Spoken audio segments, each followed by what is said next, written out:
My name is Timothy Toretich, the MP for Marakwet West. We are here today pursuant to the appearance of Jackson Mandago and two other accused persons who have appeared before this court today, and they have been charged with several offenses. The charge sheet has provided for 10 counts, and they have pleaded not guilty to all the charges, and they have been released on a bond of Kenya shillings 2 million or a cash bail of Kenya shillings 500,000. Now, we are here today as friends of Mandago, and we believe that no one should be condemned and hard. We believe that justice process will be able to filter out all the issues that have been out there. And we believe also that there must be fair hearing in all the issues. And we believe that Mandago has been prosecuted through social media, through mainstream media, and through the court of public opinion. We are happy that the charges have been read to him, and he has denied the charges. So let the court process take its course, and the court will be able to determine at the very end whether he is guilty or not. We sympathize with the parents. We sympathize with the students. But again, this is a country that prides itself as a country that respects and observes the rule of law. So if justice is to be served the parents, to the students, then also justice must be served to Mandago and all those who have been charged, because we are a country that has a constitution. Article 50 talks about fair hearing, and we believe that they have a right to be heard. They have a right to advance their cases in court. They have a right to have their lawyers to defend them, and at the end of it all, the court will make a rational decision as to whether they are guilty or not. So that is why we are here today in court, and we are standing with Mandago as friends of Mandago. Thank you.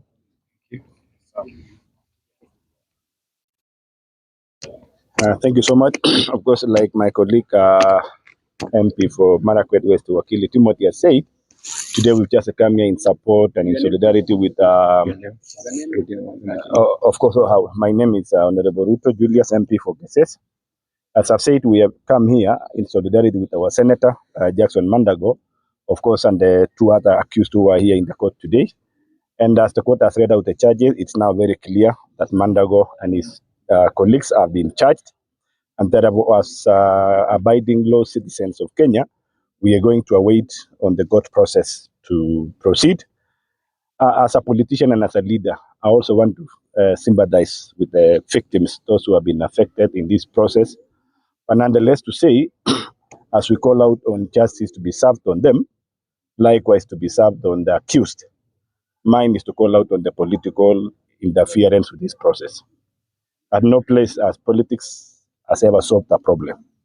Politics begots another politics, because politics is a matter of interest. What I want to call upon all the leaders, let's stay aside politics and develop the feeling for the victims, develop the feeling for the accused, so that in the long run, we have a win-win situation where the victims will receive their fair judgment, they will receive their fair treatment, and the accused again will receive their fair judgment. And to the media, we also want to call out on you. Most of your reporting has skewed all these issues to another level. I saw media was reporting that the senator was apprehended in a lorry. Then he was rushed to here at DCI office. But the facts and truth are different, that the senator, by his own volition, when he came to learn that he was being sought after, he came. In fact, even prior to this, he went to DCI headquarters to record a statement. And by yesterday, he opted out of the devolution conference where he was the host and came by himself to the DCI office here in Nakuru, and today he's here.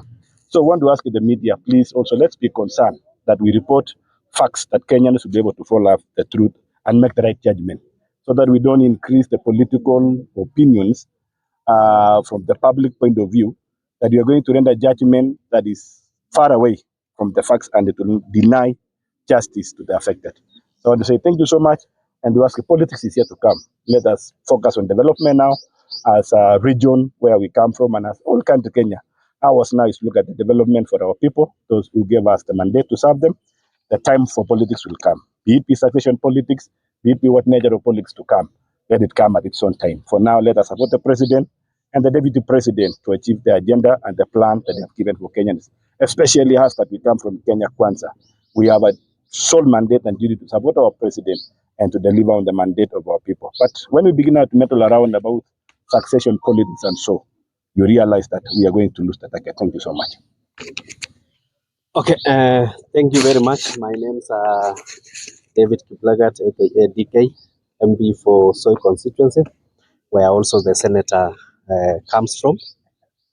We have come here as leaders from Uasin Gishu and also to join Wakili here from Marakwet Marakwet West, sorry. Purposely because Mandago is our senator, and we wanted to come and find out that everything is above board. We have followed the proceedings, and so far we are satisfied with how the case is going. What we want to say is that we should not have been here.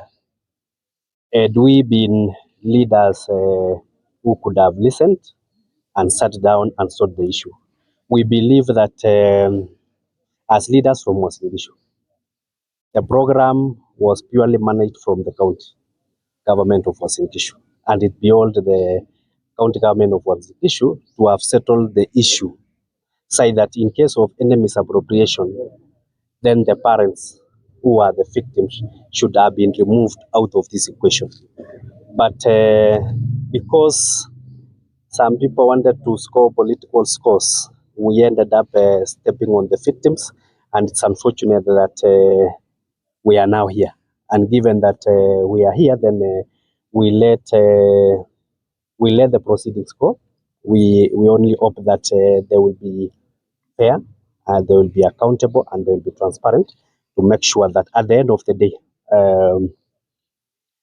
victims get justice, and also the accused get justice. That is the most important that we need to guard, because it's an unfortunate situation that it was a small issue, but it ballooned into a national landscape. And I believe, as my colleagues have said, we also need not to go the vindictive way. We let justice be our shield and defender. If there is anyone who has been found to be guilty fairly, then justice should get its way. But we let us not politicize matters. Let us support our government. We have a plan that is, as Kenya Kwanza, we have a plan to deliver. Let us not sidetrack on issues that can be sorted amicably.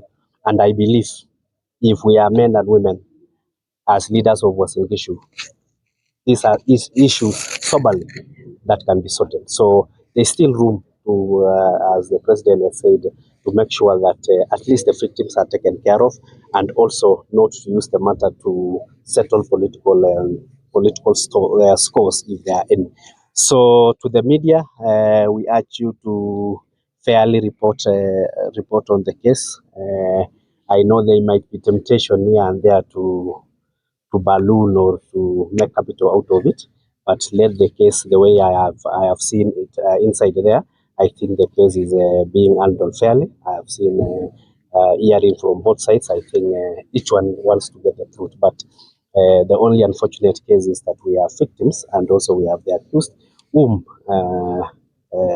given time, that issue could have been sorted. But given that now it has taken the legal way, we let the legal path give us the answers. But I believe as leaders from this region, we have to up our game and make sure that at least we work for the people for the time we have been given to work for the people, but to reduce the politics of finishing each other. I think it doesn't add any value for now. So may I, since we cannot go into deeper into to try to look at the case, because we shall, I think Wakili is here knows we cannot do so much as it's sub judice to the case. So may I end it there and wish that everyone who is involved gets a fair hearing. Thank you.